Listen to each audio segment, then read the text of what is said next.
Okay, this is section 5.4. It's going to be about link layer addressing. That is, how do we address nodes, links, at the link layer. We talked about IP addresses a good bit already in our class. You remember that an IP address is a 32-bit number. We usually look at that as 4 8-bit numbers when we look at the decimal version of them. Remember that dotted decimal notation like 192.168.0.1. And we know that an IP address works at the network layer. What we're going to introduce today in this section is another address, a MAC address, Media Access Control address. This is basically the link layer address for a node. It's a 48-bit number. So the big question that we would like to be able to answer from understanding this slide is, why is it that a computer needs 2 addresses? Why is it that an interface needs 2 addresses? Okay, so every computer in this room has an IP address and a MAC address. Actually, every interface. So your computer probably has one for wired and wireless. What's the difference, right? And you can see the question mark I've got there on function implies these 2 addresses kind of serve a different function, and therefore that's why 2 are needed. Remember, what's the use of what's the purpose for an IP address? It's used to get datagrams to the destination subnet, right? We use IP addresses to actually route datagrams, to route network layer packets from one subnet really to another subnet. The MAC address is really just the function of it is to get a frame from one interface to another interface on the same network.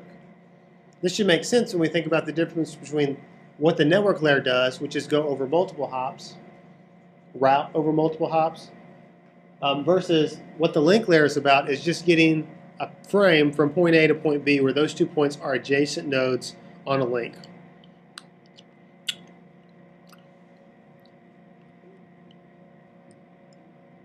Those are the differences in the functions of these 2 addresses. They have some differences in the properties that are used to carry this out. An IP address is hierarchical. That is, everybody on this subnet has to have an address that starts with this network part, right? A MAC address is a flat space. What that means is you can have any address in the space. There's no real idea that this block of addresses is geographically in a different spot than this other block. Because of that, IP addresses are not portable.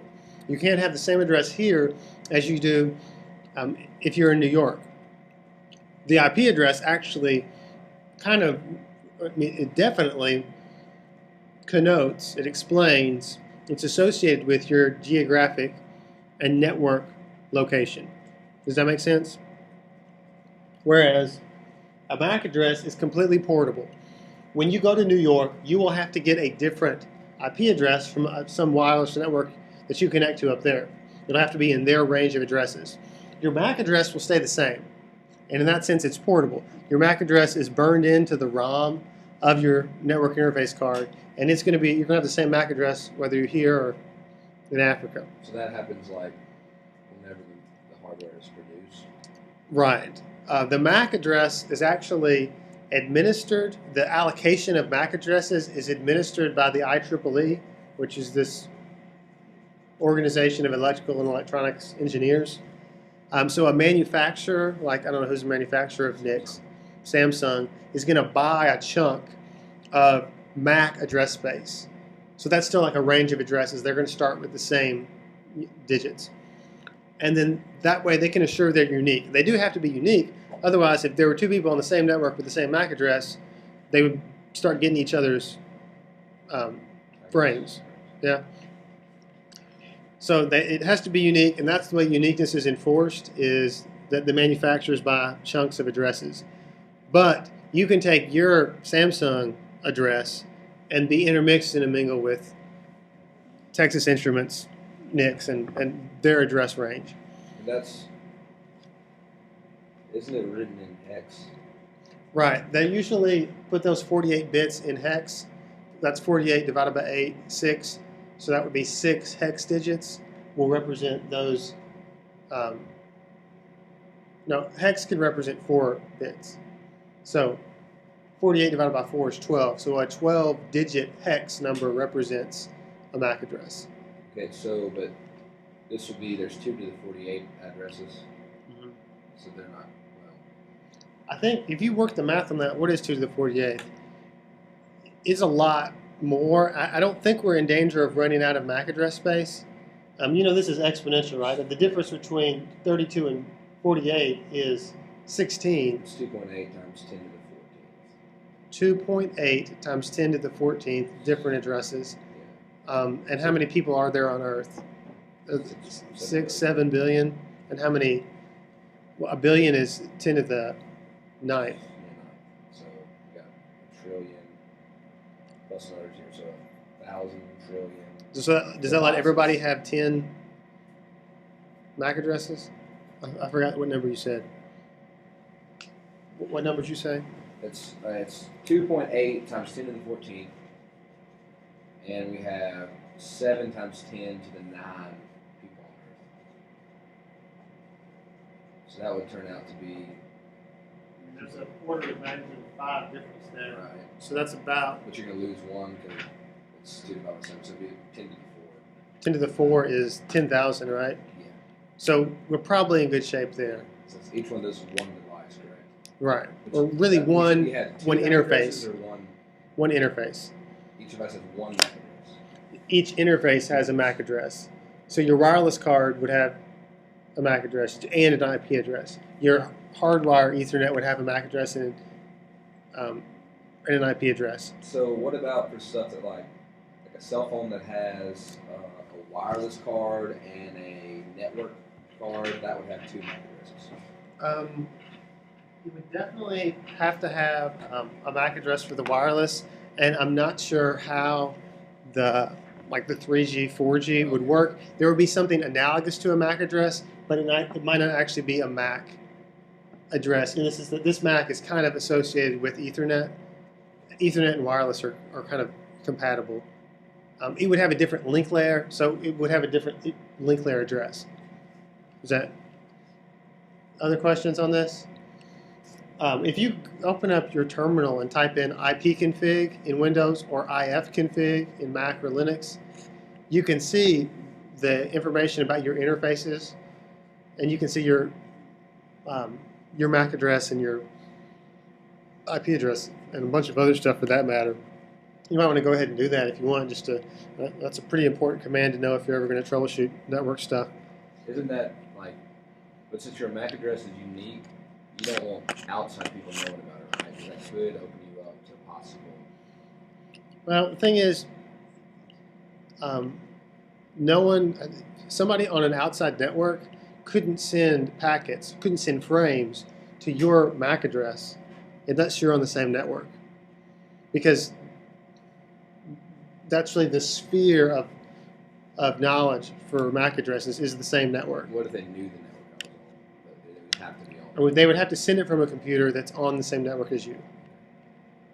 When you broadcast, we're going to talk about this in a second, but when you broadcast, or even when you send a message to a MAC address, everybody listens to it and would hear it, and if it's addressed to you, then you would accept it. If it's not, then you just ignore it. So if you send a frame to a MAC address that was not on that network, it would just be ignored by everybody and completely dropped. I've seen online when people post pictures of network configuration stuff, and they always blur out the MAC address. I mean, it could be kind of more sensitive because it is unique and it uniquely kind of identifies you.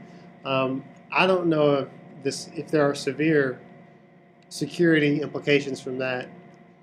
I'm not sure what they are, but I respect that, and I wouldn't want to give that number out either.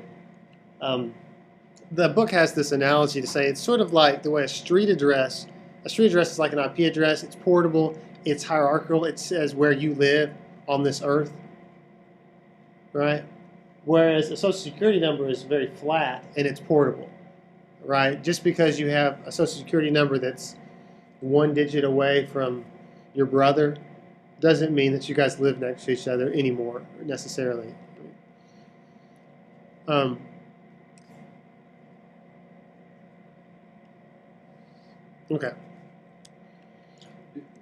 Yeah. I'm probably asking too many questions, but No. So would MAC addresses get retired and then reused? I don't know the process on that, on my but phone, that MAC address has been used. So I don't think that. But see, the manufacturers wouldn't know that. They might know when they had assigned it, but if they can't know for sure that MAC address still isn't being used, then I don't think they could reuse that address. But I mean, if you've got that many, then I think it's not a huge deal. Eventually, you're going to run out of it. Well, probably before we get to that number, they probably figure out a better way to do stuff. I mean, if we got a new link layer, we could set it up to have a whole new address space. But everybody's always wanted backwards compatibility with Ethernet because that kind of has become the dominant standard. So if you want to work on an Ethernet network, you got to use this structure. Even though we went from 10 megabit Ethernet to 100 to 1,000 gigabit Ethernet and even 10 gigabit Ethernet, but they all use the same frame format, which has 48-bit addresses. Okay, so this is an example of what LAN addresses look like, where the MAC addresses are listed in hex. You know, a hex digit is a number between 0 and the letter F, representing 0 to 15. Every LAN adapter has this unique LAN address, which is the MAC address. They reserve all ones, which is all Fs, to be the broadcast address. So if you want to send a frame to every adapter, every NIC on your subnet, your LAN, you can broadcast it by sending it to that address, and everyone will receive the packet and process it. And sometimes you need to do that for certain kinds of messages. Like if you're trying to find somebody who, trying to find an IP address of somebody who you don't know their IP address of. So everyone on that LAN will get that message. Right. Okay, let's talk about a kind of helper protocol for Ethernet. It's called the Address Resolution Protocol, ARP. This is a problem that comes up in this situation. Since we have two types of addresses, IP addresses and MAC addresses, there will be situations where we know the IP address of somebody, but we don't know their MAC address. So imagine that we are trying to find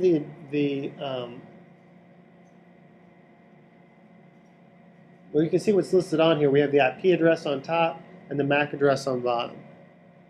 Okay, how do we determine the MAC address of? Are these labeled? Well, one of these, if we know its IP address. ARP solves this problem. It answers this question. And basically, it's going to map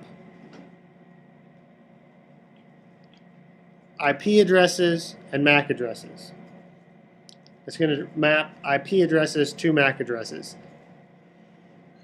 So the ARP table has these three things, right? So the ARP table exists in Ethernet or LAN nodes, and you can imagine this table has a bunch of rows, and every row has three things in it.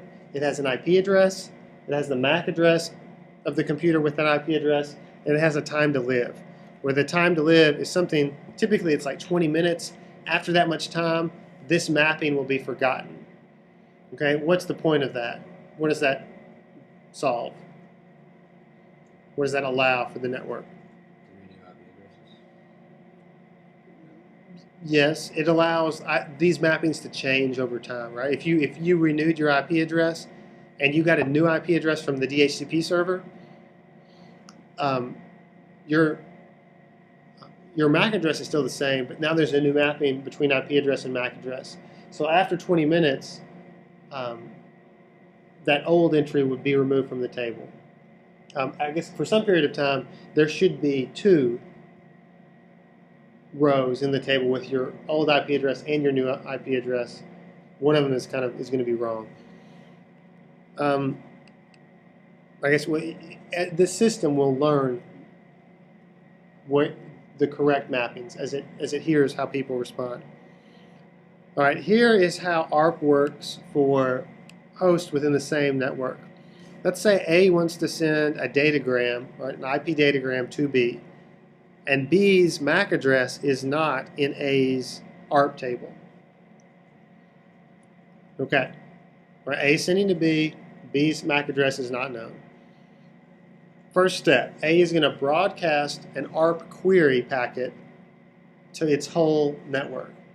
Remember, that's by setting the address to all ones, all F's. Everybody receives the ARP query. Everybody gets it. Inside the query, it has, as the contents of the packet, the address, the IP address that it wants the MAC address for. Yeah? Okay.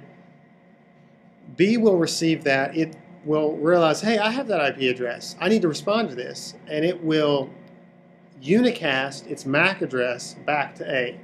Now, unicast, that means, this is the second to last step here, it means it's sending it directly to B because it knows B's MAC address. And B sends to A. B sends to A. B sends directly to A and only to A. It knows B's MAC address because it received this query from B's MAC address.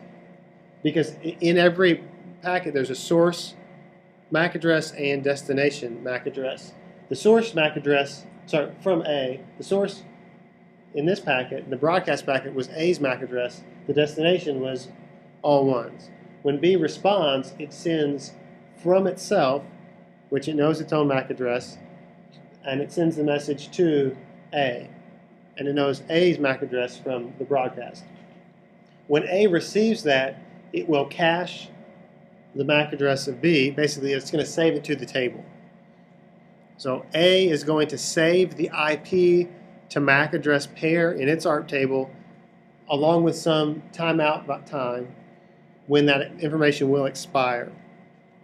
So this is what's called soft state. It's information that goes away unless it's refreshed. The cool thing about ARP is that it's completely plug and play. That is, it's self-learning. You just connect them up. At first, you may have a lot of these queries going out where people are saying, hey, who has this IP address? Everybody. As the answers come back, the system learns where things are. So whenever B sends directly the unicast to A, how does it get back to A? It's using the IP or the MAC? It's using the MAC.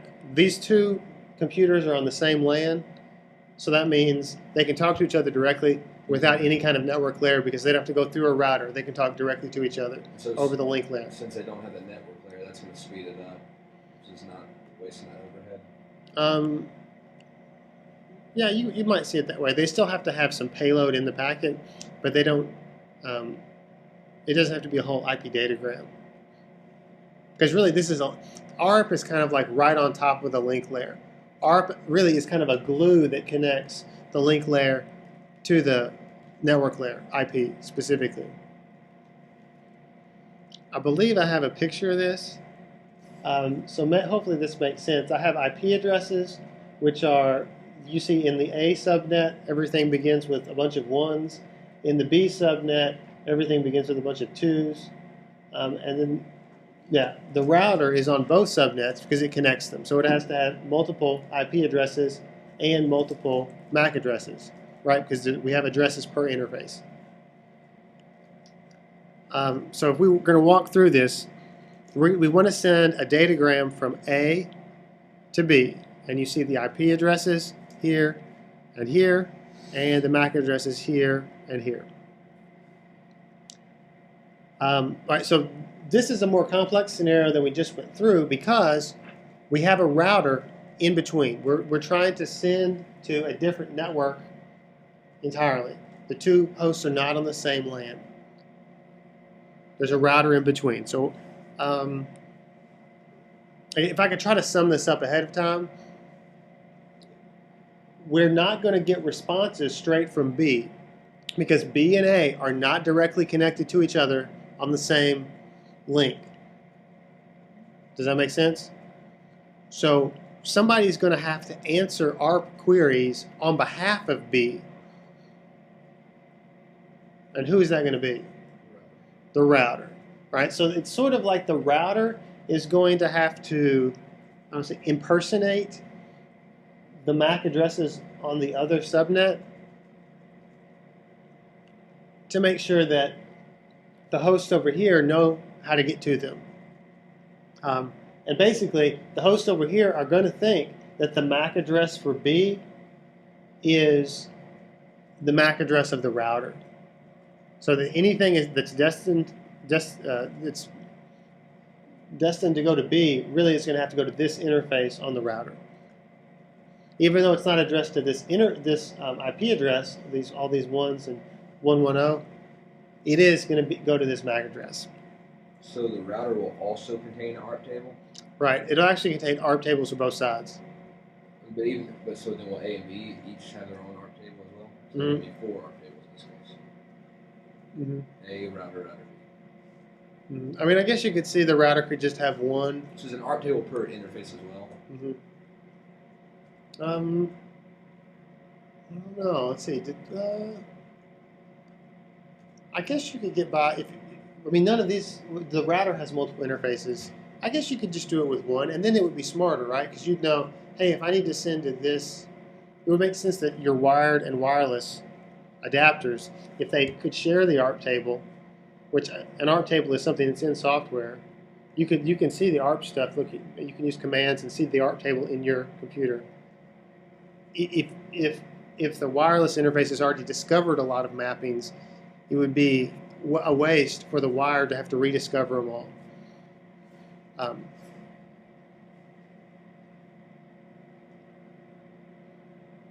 Okay, so should we walk through this, or was that discussion enough?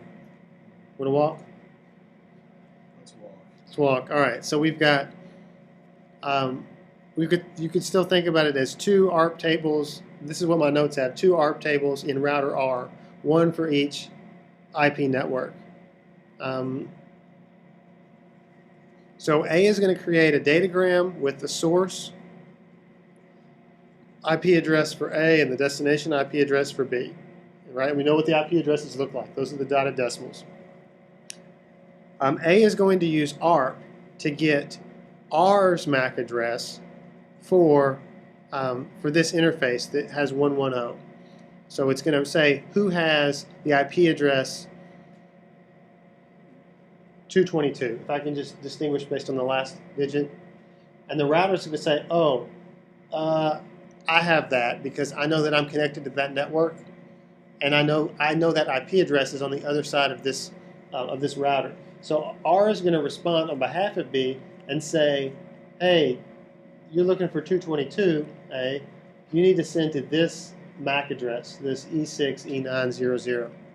All right, so A gets that back, and A is going to create a link layer frame with R's MAC address as the destination, but the IP address will still be from A to B. All right, so in that case, the IP address source destination is not exactly the same as the MAC address source destination. Yeah? All right, so then R receives that. A's frame, A is going to send the frame. R is going to receive the frame. R is going to remove the datagram from the Ethernet frame. It's going to decapsulate it, see which interface it's supposed to forward this datagram to. Remember all that stuff we talked about last chapter? It's going to see that it's destined for B.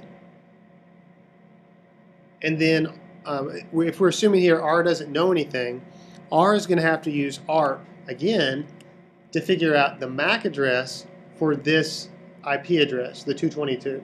So it'll broadcast who has MAC address for IP address 222. B will respond and say, hey, this is my MAC address, that's me.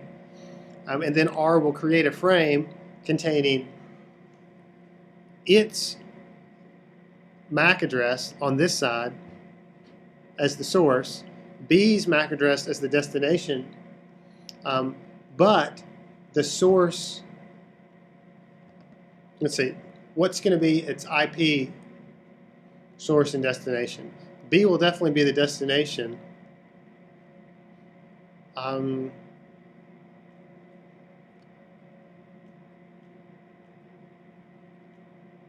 Will A or R be in the source?